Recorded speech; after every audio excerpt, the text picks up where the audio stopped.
दोस्तों नमस्कार। भारतीय न्यायपालिका कहाँ तक लोगों को न्याय दे रही है, ये बड़ी ही सोचने की बात है। भारतीय न्यायपालिका न्यायपालिका कहने को मात्र रह गई है। भारतीय न्यायपालिका केवल अमीरों के लिए न्यायपालिका बन चुकी है, गरीबों के लिए किसी भी प्रकार की न्याय नहीं है। गरीबों के लिए न्यायपालिका मर सा चुकी है।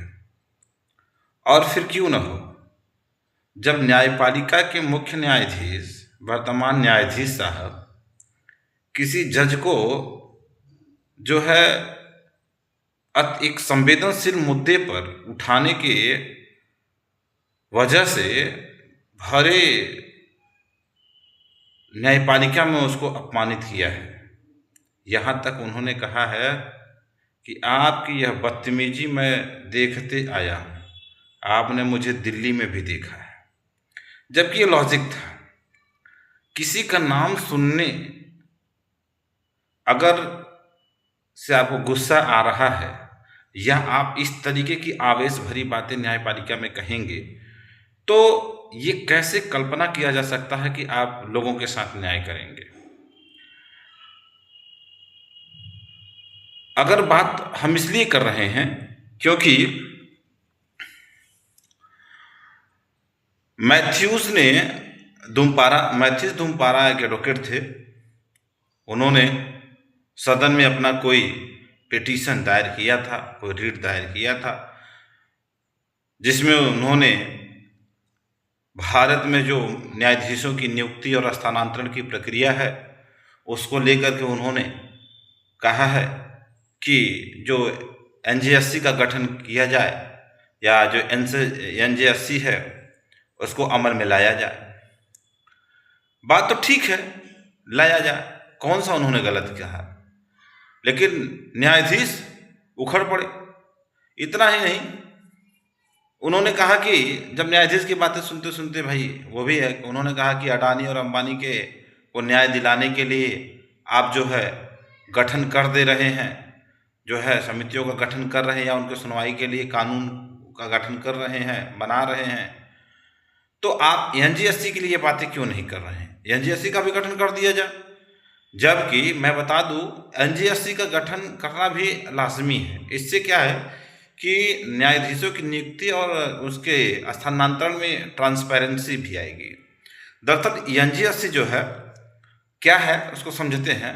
एनजीएससी जो कॉलेजियम प्रणाली है, भारत में जो कॉलेजियम प्रणाली है, उस कॉलेजियम प्रणाली को हटाने का या उसको चुनौती देने की एक जो है संविधान संशोधन था, जो कि 99 संविधान संशोधन हुआ था 2014 में, और उसको अमल में लाने की बात किया गया था कि अगर एनजीएससी आता है तो जजों के नियुक्ति और स्थानांतरण में पारदर्शिता देखने के लिए मिलेगी।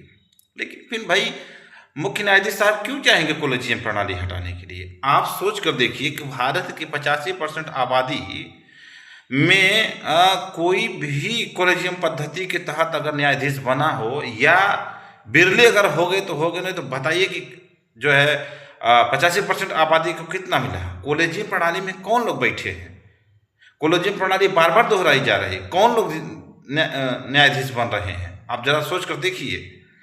तो जब 99 संविधान संशोधन 2014 में हुआ, ये हुआ कि एनजीएससी को लागू किया जाए। और एनजीएससी एक संवैधानिक संस्था है जो संविधानों के प्रावधानों के तहत काम करेगा। जो भी संविधानों में इसके साथ प्रावधान होगा उसको जो है उसके तहत ये काम करेगा। तो अब एनजीएससी में जो सदस्यों की निर्धारण किया गया, ये हुआ कि चलिए मुख्य न्यायाधीश साहब इसका प्रतिदिन अध्यक्ष रहेंगे। मतलब इसमें 6 सदस्यीय कमेटी का गठन किया जाएगा। इस 6 सदस्यीय कमेटी में 3 न्यायपालिका से रहेंगे और 2 कोई प्रतिष्ठित व्यक्ति रहेगा। इसमें 1 कानून मंत्री भी रहेंगे। तो कुल मिलाकर के 6 सदस्यों की गठन किया जाएगा और एनजीएससी को अमल में ला करके जो है जो आपके वकीलों की या न्यायाधीशों की जो नियुक्ति और स्थानांतरण है उसमें पारदर्शिता का काम किया जाएगा। फिर ऐसा क्यों हो, कोई न्यायाधीश क्यों चाहेगा कॉलेजियम प्रणाली खत्म हो जाए। लेकिन मैं मैथ्यूस और धूमपारा को बताना चाहता हूं कि भैया जो आपने न्यायपालिका के सामने समझ जो चीज़ें रखा है वो बहुत सही रखा है, क्योंकि जब एनजीएससी का गठन हो जाएगा तो इससे जो होता है जो पारदर्शिता है वो देखने के लिए मिलेगा।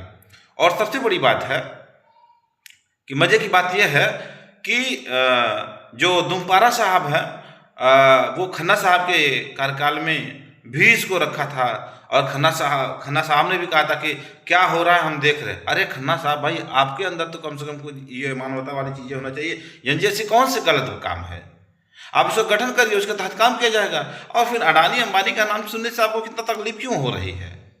और मतलब किसी को इस तरीके से बदतमीज जैसे शब्दों का प्रयोग कर देना, देख लेना, देखे है, सब कौन सा मतलब न्याय न्याय न्यायाधीश का काम कर रहे हैं आप? कौन सा न्याय देंगे जब आपके बोल बचल भाषा ही ऐसे है? तो कैसा न्याय की परिकल्पना कर सकता है आम आदमी?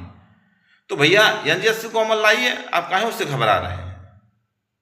घबरा रहे हैं आप? योग्यताधारी होंगे तो आपको देखा जाएगा, उसमें आप करेंगे, अच्छा करेंगे आप एनजीएससी से। और मजे की बात यह कि एनजीएससी को 2014 में बना था और 2015 में शायद जो है उसको असंवैधानिक घोषित करके निरस्त खत्म कर दिया गया। बताइए कैसे कैसे कोई आप भी कैसे न्यायपालिका से न्याय की बातें कर सकते हैं, सोच सकते हैं? तो ये पूरा है, पूरी बातें हैं एनजीएससी को लेकर के। आपका क्या राय है? आप अपनी राय हमें जरूर देने की कृपा करेंगे।